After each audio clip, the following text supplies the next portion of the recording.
Hey YouTube, and welcome back to another episode of Yugioh Wilderness.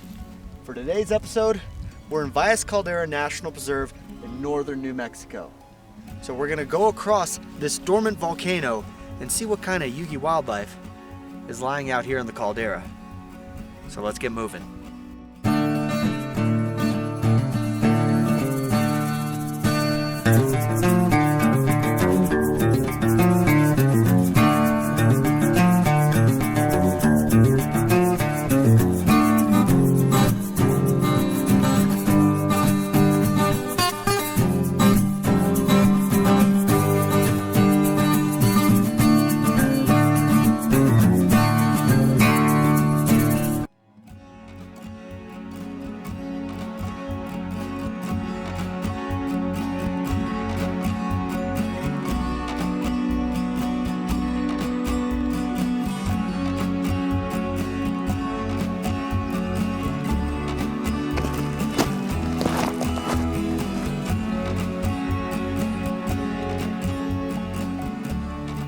So although we're in north central New Mexico, we're actually 8,000 to 9,000 feet above sea level, meaning that because we're in a more high altitude climate, the Yugioh wildlife and the entire meta scene up here is completely different to the deserts that you'll find in the lowlands below.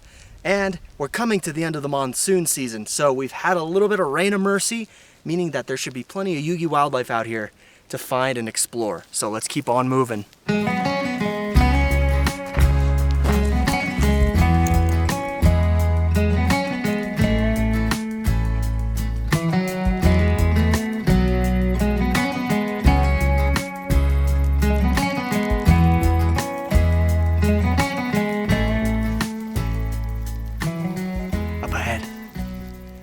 It's a magical hound.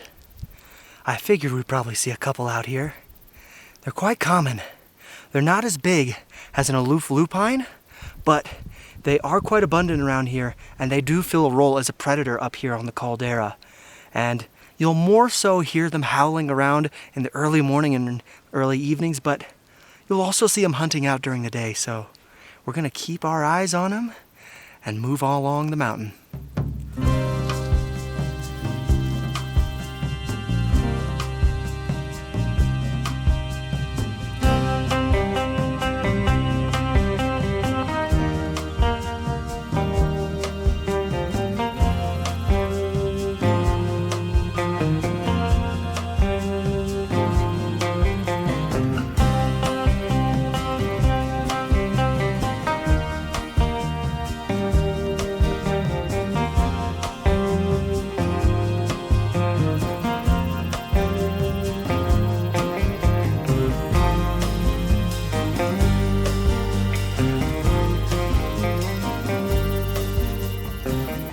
Watering hole. So this is a prime area where a lot of Yugioh wildlife will congregate, both predator and prey. Coming down along the ridgeline. This is why we came close to this watering hole.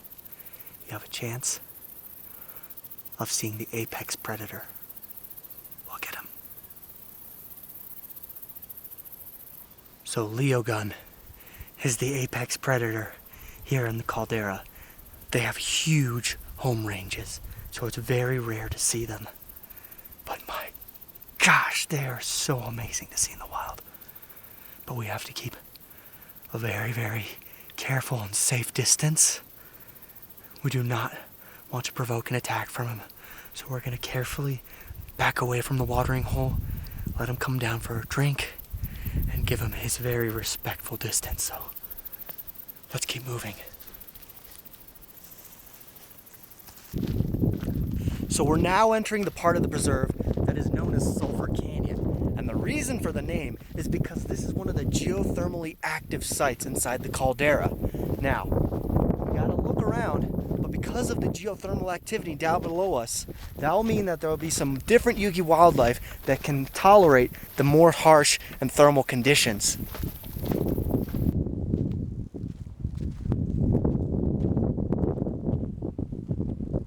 So as we move deeper into Sulphur Canyon, the entire chemical makeup of the soil changes. So you'll find plants like these man-eaters, very tough, very hardy, that are able to tolerate these harsh conditions. And you might even find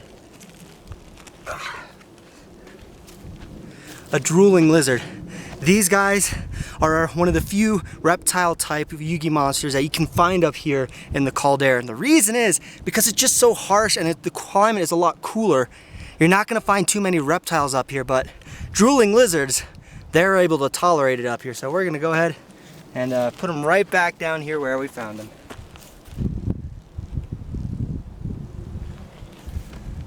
Let's move on to some more of Sulphur Canyon.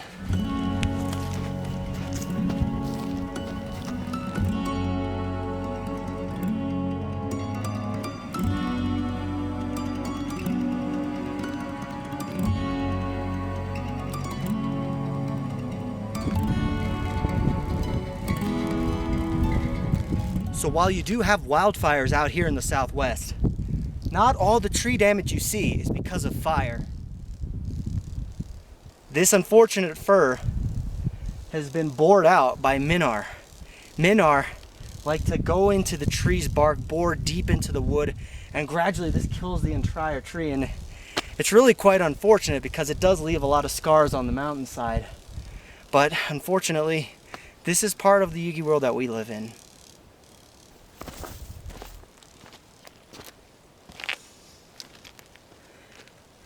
That rotten egg smell is the sulfur. And you can actually even see it on the ground all around you. See the yellowish tint on the ground, on the rocks and everything.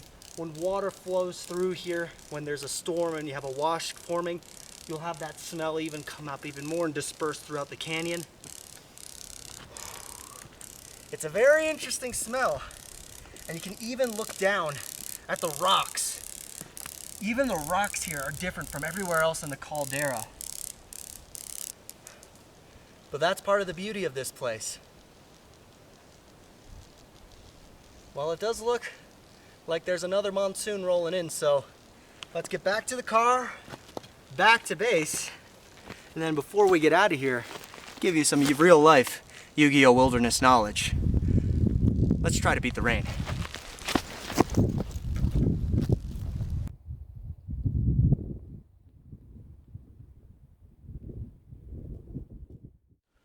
Although it's only been part of the National Park Service since 2015, Valles Caldera National Preserve has an abundance of natural history.